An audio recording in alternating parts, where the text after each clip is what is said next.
اللهم صل على سيدنا محمد وعلى آل سيدنا محمد وبارك وسلم.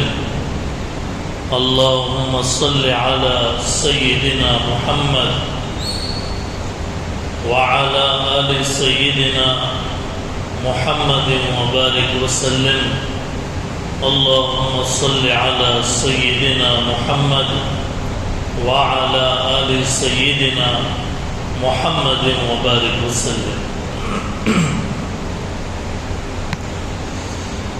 بزرگان گرامی قدر، سامعین عالی مقام، ادب اور احترام کے لائق معزز بزرگوں، عزیزان ملت اسلامیہ،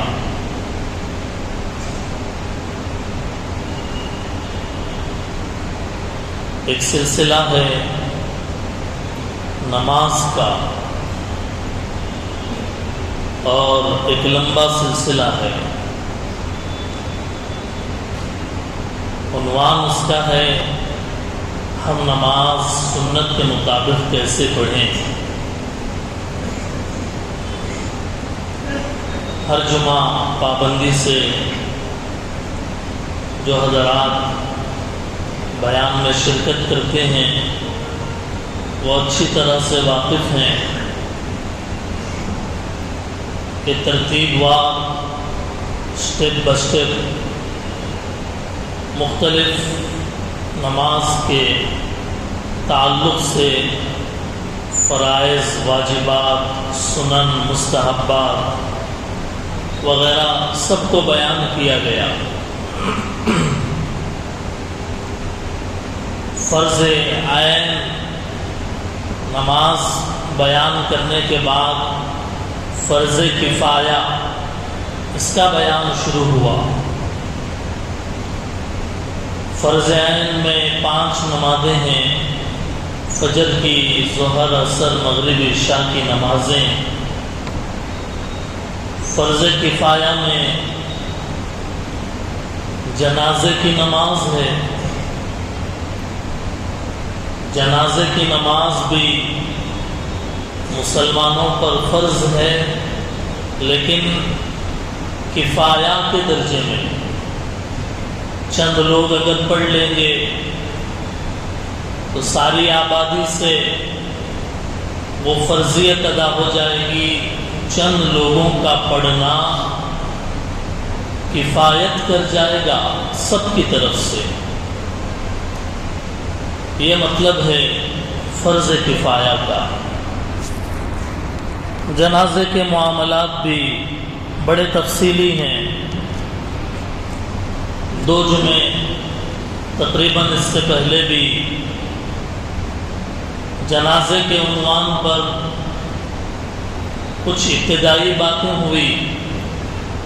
اب جنازے کے اندر بھی صرف جنازے کی نماز نہیں ہوتی، بلکہ اس سے پہلے آدمی کا جب انتقال ہونے والا ہوتا ہے اس کے ساتھ ہمارا رویہ کیا ہونا چاہیے یہ بیان کیا گیا. جب آدمی کا انتقال ہو جائے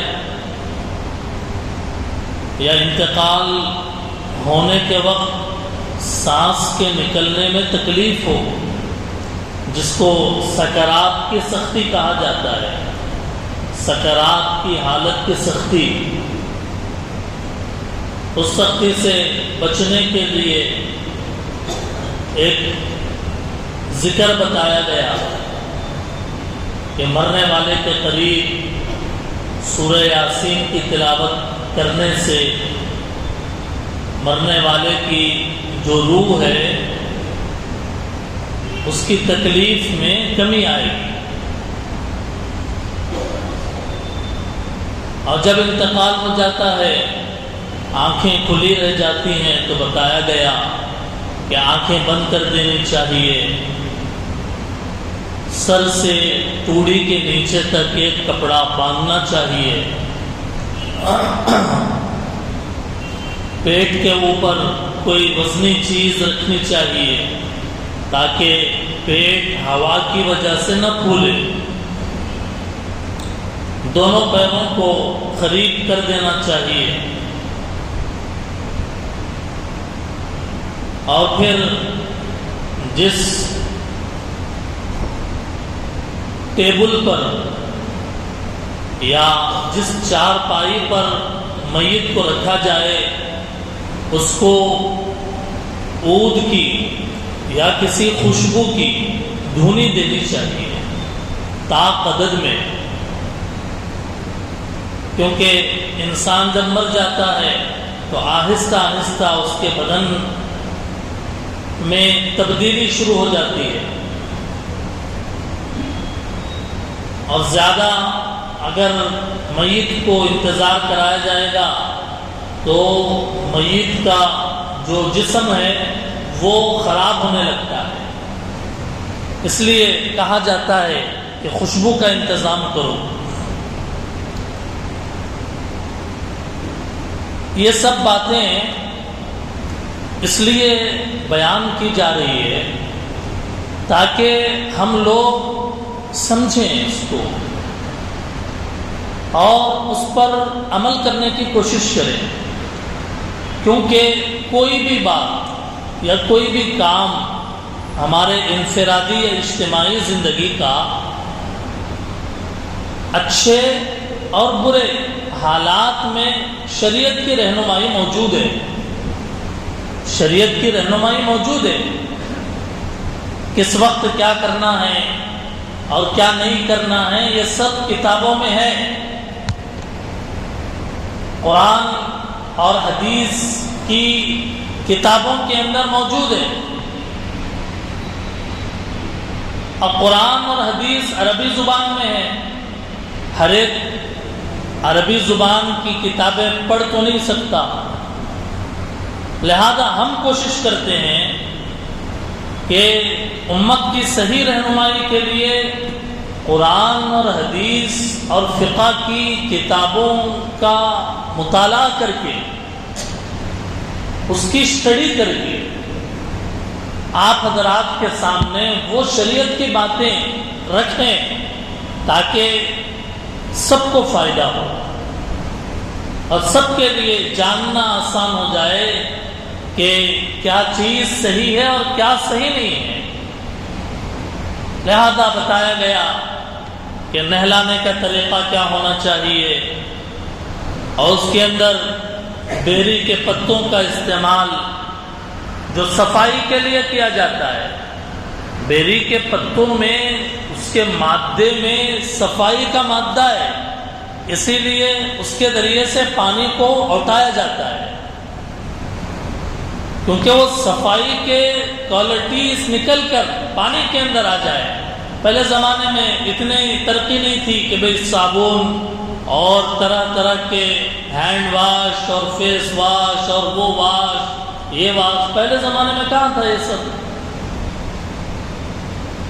درختوں کے پتوں کے اندر، جن درختوں کے پتوں کے اندر صفائی کا مادہ ہوتا تھا وہ اس کا استعمال کر لیتے تھے۔ تو ظاہر ہے کہ کتابوں میں ہے کہ بیری کے پتوں کے ذریعے سے پانی کو جوش دیا جائے اور پھر اس کو استعمال کیا جائے۔ پھر غسل کا طریقہ کیا ہونا چاہیے، اور میت کو کفنانے کے اندر کتنے کپڑوں کا استعمال کیا جاتا ہے یہ بتایا گیا۔ غسل سے پہلے ایک چیز کا خیال رکھنا ہے، میت کو غسل دینے سے پہلے ایک چیز کا خیال یہ رکھنا ہے کہ قرآن کی تلاوت ایک تو روح کے نکلنے کی آسانی کے لیے کی جاتی ہے، مرنے سے پہلے۔ مرنے سے پہلے آپ مرنے والے کے قریب بیٹھ کر تلاوت کر سکتے ہیں، لیکن جب انتقال ہو جائے تو اس صورت میں غسل دینے سے پہلے اگر تلاوت کرنا ہے تو میت کے بالکل بازو میں بیٹھنے کے بجائے قریب کے کسی کمرے میں بیٹھ کر تلاوت کرے، قریب کے کسی کمرے میں بیٹھ کر تلاوت کرے۔ کیوں؟ اس وجہ سے کہ ابھی تک میت کو نہلایا نہیں گیا، نہلا کر جب پاک صاف کر دیا جائے میت کو تو ظاہر ہے کہ اب اس کے قریب بیٹھ کر بھی تلاوت کر سکتے ہیں، کیونکہ انسان ہوش میں نہیں ہوتا تو آب و ہوا بدلتی ہے، انسان کی رنگت چینج ہوتی ہے، بہت ممکن ہے کہ نجاست وغیرہ کا بھی خروج ہو جائے، اس لیے غسل سے پہلے تھوڑے دور کسی کمرے پہ تلاوت کر لیں، اور غسل کے بعد اگر چاہیں تو قریب بیٹھ کے بھی تلاوت کر سکتے ہیں پاک ہونے کے بعد۔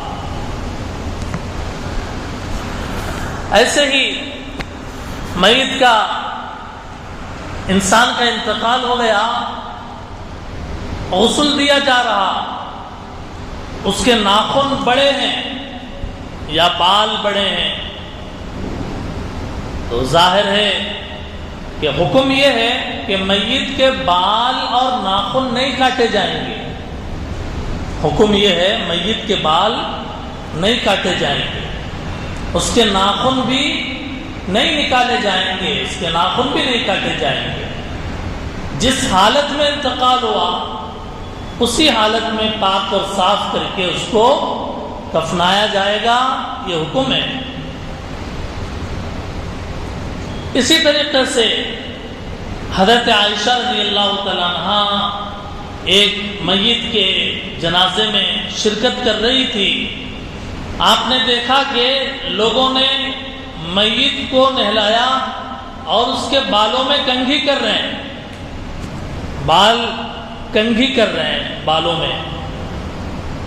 اما عائشہ نے فرمایا علامہ تنصون،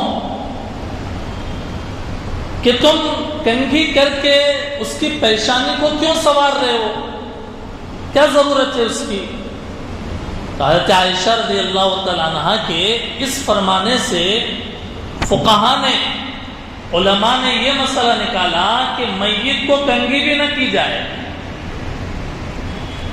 ہاں بالکل بال انتہائی پیچیدہ، جیسے کسی خاتون کے بال ہیں، انتقال ہوا ہے، اس کے بغیر چارہ نہیں ہے، تو ظاہر ہے کہ بال ڈیویٹ کرنے کے لیے اس کا استعمال کیا جا سکتا ہے، لیکن بناؤ سنگار کے قصد سے اس کا استعمال نہیں کیا جا سکتا۔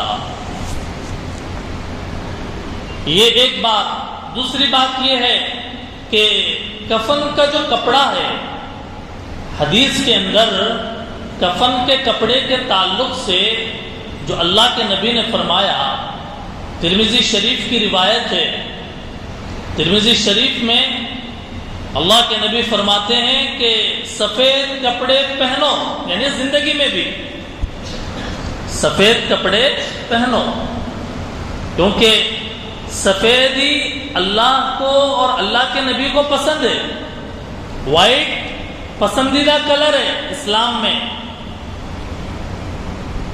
اللہ کے نبی کو پسند تھا، اسی لیے فرمایا سفید کپڑے پہنو، اور پھر فرمایا وَكَفِّنُوا فِيهَا مَوْتَاكُمْ، اپنے مردوں کو اسی میں کفن دیا کرو، یعنی سفید کپڑوں کے اندر اپنے مردوں کو کفن دیا کرو۔ پتہ یہ چلا کہ جو یہ عام طور پہ جو بھی کفن ہے ہم دیکھتے ہیں کہ بھئی وائٹ ہی ہوتا ہے، تقریباً 99% سے بھی زیادہ کفن جو استعمال ہوتا ہے وہ وائٹ ہی ہوتا ہے۔ اس حدیث کی وجہ سے، ترمذی شریف کی اس روایت کی وجہ سے، جس کے اندر کہا گیا خود بھی سفید کپڑے پہنا کرو اور اپنے مردوں کو بھی اسی میں کفن دیا کرو، وَكَفِّنُوا فِيهَا مَوْتَاكُمْ۔ پتہ یہ چلا کہ سفید کفن مردوں کے لیے بھی پسندیدہ ہے اور عورتوں کے لیے بھی سفید کفن کیا ہے؟ پسندیدہ ہے۔ کچھ چیزیں جو ناواقفیت کی وجہ سے یا دین سے دوری کی وجہ سے یا طرح طرح کے خرافات کی وجہ سے لوگوں میں چل پڑی ہے. مثال کے طور پہ میت کا انتقال، اس کا انسان کا انتقال ہو گیا، بیوی کا مثال کے طور پہ انتقال ہو گیا. لوگ سمجھتے ہیں کچھ کرنے والے کرتے ہیں، سبھی نہیں کرتے الا ماشاء اللہ، لیکن صحیح بات بتانا ہے، اس لیے یہ بات بتائی جا رہی ہے کہ جب کسی عورت کا انتقال ہو گیا، اب شوہر آ کر اس کے کان میں بول رہا ہے میرا مہر معاف کرو. زندگی میں تو دیا نہیں مہر، زندگی میں جو مہر اس پر دینا واجب تھا نہیں دیا. جب اس کی روح ہی نکل گئی، اس کے اندر جان ہی نہیں بچی، اب کہتا ہے کہ میرا مہر معاف کرو. یہ کوئی چیز نہیں ہے، وہ واجب حق تھا عورت کا. اسی لیے کہا جاتا ہے اگر استطاعت ہے، طاقت ہے، فوراً مہر دے دو، اس کو ٹال مٹول مت کرو. اس لیے کہا جتنی استطاعت ہے، جتنی طاقت ہے، اتنا ہی مہر باندھنا چاہیے. استطاعت ہے 20,000 مہر دینے کی اور وہ مہر باندھ رہا ہے میں 20 لاکھ مہر دوں گا شادی کے وقت میں، لیکن بعد میں دوں گا. بعد میں کیا دے گا؟ جب وہ بیوی نعوذ باللہ مر جائے تو اس کے کان میں کہے گا وہ 20 لاکھ روپے جو مہر تھا معاف کر دو. اب وہ معاف کرنے کے لیے جان ہی نہیں بچی ہے، وہاں معاف کرے گی عورت کیسے کرے گی؟ اس کے اندر تو جان ہی نہیں ہے. اس لیے اگر مہر فوراً ادا نہیں کیا گیا تو جتنی جلدی ہو سکے اتنی جلدی مہر دینا چاہیے. یہ نکاح کے ٹاپک کا حصہ ہے، یہاں اتنی تفصیل سے بھی بیان نہیں کیا جا سکتا. بس یہ بتانا ہے کہ یہ بولنا کہ کان میں آ کے کہ میرا مہر معاف کرو یا دودھ بخش دو، میت کے کان میں کہنا میرا دودھ بخش دو، یہ بھی کوئی چیز نہیں ہے. بعض جگہ دیکھا ہوگا کہ انتقال ہو گیا اور کفن پہنایا جا رہا ہے اور کوئی مٹکے میں دہی لا کر پھوڑا، مٹکے میں، ہنڈی میں دہی لا کر میت کے سامنے پھوڑ دیا. ابھی یہ کیا کر رہے ہیں؟ تو کہنے لگے دہی بخشوا رہے ہیں. کیا کر رہے ہیں؟ دہی بخشوا رہے ہیں. یہ دہی بخشوانا کیا ہوتا ہے؟ کچھ نہیں. دودھ بخشوانا کچھ نہیں، دہی بخشوانا کچھ نہیں. یہ سب بے اصل باتیں ہیں، بے اصل چیزیں ہیں. تو یہ اس طریقے کی جتنی چیزیں ہیں تو ظاہر ہے کہ اس کی کوئی دلیل نہیں ہے اور کوئی لاجک نہیں ہے اس کی جس کے وجہ سے کام کیا جائے. چلیے خیر، اب کفن پہنا دیا گیا، اب اس کو لانے کی تیاری ہو رہی ہے اور اس سے پہلے جو چلتا ہے کہ بھئی میت کا چہرہ دکھاؤ، میت کا چہرہ دکھاؤ، یعنی گھر میں بھی دکھاؤ، مسجد میں بھی دکھاؤ اور قبرستان میں میت کو خبر میں اتارنے کے بعد بھی چہرہ دکھاؤ. چلتا ہے نا، ایسا ہوتا ہے. اصل کیا ہے؟ تو کہتے ہیں کہ ایسا کوئی ضروری واجب نہیں ہے کہ اگر ہم میت کا چہرہ نہیں دیکھیں گے تو ہماری جنازے کی نماز قبول نہیں. ایسا کوئی فرض واجب نہیں ہے. جو دیکھنا چاہے دیکھ لے، جو نہ دیکھنا چاہے نہ دیکھے. لیکن اس کے اندر ایک شریعت کا مسئلہ یہ ہے کہ کبھی کبھی لائن لگ جاتی ہے مردوں کی، عورتوں کی. کیا ہو رہا ہے؟ میت کا چہرہ دکھایا جا رہا ہے، چہرہ نمائی کی جا رہی ہے. جاننا چاہیے کہ مردوں کو مرد کے لیے مرد کا چہرہ دیکھنا جائز ہے، جیسے زندگی میں کسی مرد کے چہرے دیکھنے کے لیے کوئی پردہ تو نہیں ہے نا.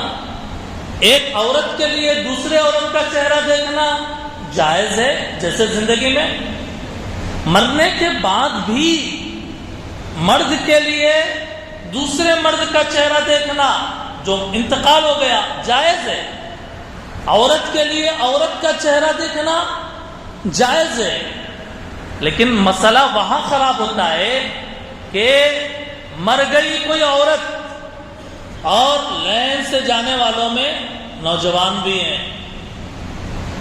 چہرہ عورت کا ہے، میت عورت ہے، خاتون ہے، زندگی میں دیکھنا جائز نہیں تھا اس کا چہرہ. عورت کا چہرہ زندگی میں دیکھنا غیر مرد کے لیے جائز تھا نہیں. جب زندگی میں اس کا چہرہ دیکھنا جائز نہ تھا تو پھر مرنے کے بعد اس کا چہرہ دیکھنا کیسے جائز ہوگا؟ بات سمجھ میں آ رہی ہے نا؟ کوئی مرد ہے، اس کا جنازہ رکھا ہوا ہے، گھر پہ نہلایا گیا. اب لین سے دیکھنے والوں میں بستی کی عورتیں بھی ہیں. غیر محرم خواتین کا زندگی میں اس مرد کی زندگی میں اسے دیکھنا جائز نہیں تھا، تو پھر مرنے کے بعد غیر محرم عورت کسی غیر مرد کا چہرہ کیسے دیکھے گی؟ یہ بات کلیئر میں بتانا آپ کو سمجھانا چاہ رہا ہوں کہ یہ جو چہرے دکھانے کا سسٹم ہے وہ واجب اور فرض نہیں ہے جنازے کی قبولیت کے لیے. البتہ اگر کوئی دیکھنا چاہے تو دکھایا جا سکتا ہے، لیکن مرد کے لیے مرد کا، عورت کے لیے عورت کا دیکھنا اس حد تک تو جائز ہے. لیکن کوئی مرد غیر محرم عورت کا چہرہ دیکھے جائز نہیں، یا کوئی غیر محرم عورت کسی غیر مرد کے چہرہ دیکھے مرنے کے بعد جائز نہیں ہے.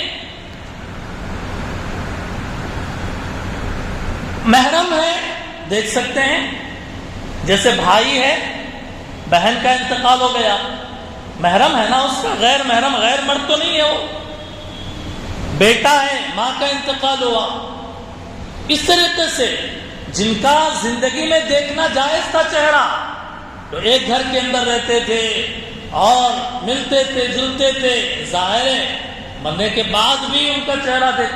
لیکن غیر مرد ہے یا غیر عورت ہے، اس کا چہرہ دیکھنا یہ صحیح نہیں ہے، جائز نہیں ہے. اور اصول یہ ہے کہ چہرہ نمائی جنازے سے پہلے ہونی چاہیے. جنازے کی نماز سے پہلے چہرہ وغیرہ دکھانے کا جو دیکھنا چاہتے ہیں دیکھ لیں، جنازے سے پہلے. جنازہ ہونے کے بعد، جنازے کی نماز پڑھنے کے بعد فوراً جتنی جلدی ہو سکے اتنی جلدی میت کو دفنانے کی فکر کرنا چاہیے. کیوں بول رہے ہیں ایسا؟ ایسا اس لیے بول رہے ہیں کہ جنازے کی نماز ہونے کے بعد میت کا اب قبر سے قریب کا تعلق ہو گیا، زیادہ وقت نہیں رہا. جنازے کی نماز پڑھ لی، اب زیادہ وقت نہیں رہا قبرستان جانے. کبھی کبھی عالم برزخ کی علامتیں، عالم برزخ یعنی قبر کی جو علامتیں ہیں وہ دنیا کے اندر ظاہر ہونا شروع ہو جاتی ہیں. عالم برزخ کی علامتیں کیا ہوتی ہیں؟ ضروری نہیں ہے ہر جگہ ظاہر ہو، لیکن کبھی کبھی ایسا ہوتا ہے کہ عالم برزخ کی علامتیں میت کے چہرے پر ظاہر ہونا شروع ہو جاتی ہے. اور جب اس کے بعد بھی وہ لوگوں کو دکھایا جاتا رہے گا، لوگ کہیں گے ارے صاحب فلاں تو کالے پڑ گئے اور فلاں تو چہرہ بہت خطرناک ہو گیا، ایسا ویسا کامنٹس کریں گے خامخواہ کے، ضرورت نہیں ہے. اللہ ہر میت کا نیک انجام کرے، ہماری دعا. لیکن جنازے کے بعد روکیے نہیں، بھائی فلاں آ رہے ہیں، فلاں آ رہے ہیں، فلاں کو کہہ دیں کہ جلدی آئیں. لیکن بیچارے یہ میت جس کا انتقال ہو گیا، اب اس کو روک کر ایک تماشا کی طرح کرنا بالکل بھی مناسب نہیں ہے. اللہ کے نبی صلی اللہ علیہ وسلم گویا اپنے حضرت ابراہیم کا انتقال ہو گیا. حضور صلی اللہ علیہ وسلم کے بیٹے تھے حضرت ابراہیم، انتقال ہوا. اللہ کے نبی نے فرمایا کہ کفنانے سے پہلے مجھے اطلاع کرو، میں اپنے بیٹے ابراہیم کو ایک نظر دیکھنا چاہتا ہوں. صحابہ اکرام نے کفن دینے سے پہلے حضرت ابراہیم کے کفن کے لیے تیار ہونے کی اطلاع دی اللہ کے نبی کو. اللہ کے نبی علیہ الصلوۃ والسلام تشریف لائے، اپنے بیٹے کو جی بھر کے دیکھا ابراہیم کو، اور پھر آنکھوں سے آنسو نکلنے لگے، آنکھوں سے آنسو نکلنے لگے. صحابہ اکرام نے دیکھا کہ اللہ کے نبی کے آنکھوں سے آنسو نکل رہے ہیں، تو صحابہ اکرام بھی رو پڑے، صحابہ کی آنکھوں سے بھی آنسو نکلنے لگے. اللہ کے نبی نے جب ضبط کیا تو فرمایا کہ لوگوں، دل کے اوپر کسی کا گویا قبضہ نہیں ہوتا، دل میں محبت ہے، وہ بیٹا ہے، ظاہر ہے کہ انتقال ہوا، آنکھوں سے آنسو نکل آتے ہیں. اللہ کے نبی نے دوسری روایتوں میں بھی منع فرمایا، اپنے مردوں پر زور کی آواز سے مت رویا کرو. اس کو کہتے ہیں نوحہ خوانی. نوحہ خوانی، میت پر رونا، چیخ چیخ کر بلند آواز سے رونا اسلام کی چیز نہیں ہے. لوگوں کا ایک مزاج تھا پہلے کہ مرنے والے پر اگر رویا نہ جائے تو لوگ تانے دیتے تھے، کیسے گھر والے ہیں، مرنے والا مر گیا اور کوئی رو ہی نہیں رہا ہے، کوئی رو ہی نہیں رہا ہے. ابھی ماضی قریب میں رونے والوں کو باضابطہ بلایا جاتا تھا کہ آؤ تھوڑی دیر بیٹھ کے جب تک لوگ رہیں تم روتے رہو زور زور سے. اس کے پیسے بھی دیے جاتے تھے ان کو، رونے کے پیسے، کہ لوگ ہمیں برا نہ کہیں. یہ کوئی چیز نہیں ہے. آنسو بہ جائے غیر اختیاری طور پر ٹھیک ہے، غم ہے، غم کا وقت ہے، آنسو نکل آتے ہیں، لیکن باضابطہ رونا اور چیخ چیخ کے رونا میرے بھائیوں یہ کوئی چیز نہیں ہے، یہ اسلامی تصور نہیں ہے. بلکہ ہم زیادہ سے زیادہ میت کے لیے ایصال ثواب کریں. ایصال ثواب پہنچانا، قرآن کی تلاوت کر کے ثواب پہنچائیں، ذکر کر کے، صدقہ خیرات کر کے ہم میت کو ثواب پہنچا سکتے ہیں.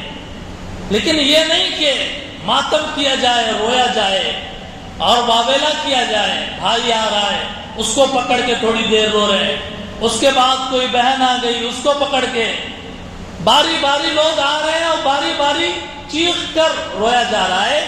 یہ جنازے کی آداب کے خلاف ہے، یہ مناسب نہیں ہے ایسا کرنا.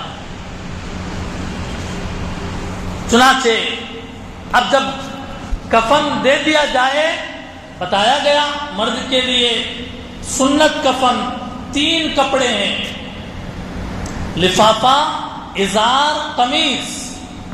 عورتوں کے لیے سنت کفن 5 کپڑے ہیں، ازار، لفافہ، قمیص، سینہ بند، سر بند.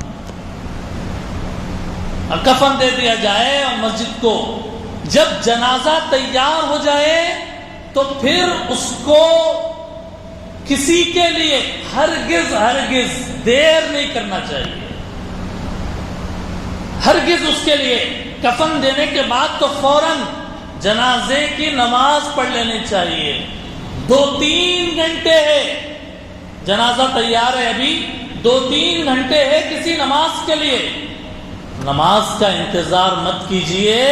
جتنے لوگ آئے ہیں 2-3 گھنٹے پہلے اگر جنازہ تیار ہے تو فوراً اس کے کفن, اس کے دفن کی, جنازے کی نماز پڑھ کے اس کو دفنانے کی فکر کرنا چاہیے. جنازے کی نماز کے لیے جب آئیں تو اپنی صفیں درست رکھ کر اور صفوں کے اندر تاقدت کا خیال.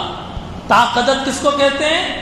تاقدت کہتے ہیں 3, 5, 7. 2 تاقدت نہیں ہے, 3 تاقدت ہے, 4 تاقدت نہیں ہے, 5 تاقدت ہے, 6 تاقدت نہیں ہے, 7 تاقدت ہے. تو یہ تاقدت کے خیال کر کے جنازے کی جو صفیں ہونی چاہیے وہ درست کرنا چاہیے. یہ خیال کرنا یعنی 3, 5, 7 یہ صفوں کے بنانے کا خیال کرنا کوئی فرض اور واجب نہیں ہے, بلکہ بہتر ہے, مستحب ہے. بہتر اور مستحب ہے کہ تاقدت میں صفیں بنائی جائے. جب صف بن جائے نماز جنازہ کی نیت فرض کفایہ 4 تکبیروں کے ساتھ پڑھنے کی نیت. یہ معلوم ہونا چاہیے کہ میں جس میت کی جنازے کی نماز پڑھ رہا ہوں وہ مرد ہے یا عورت ہے.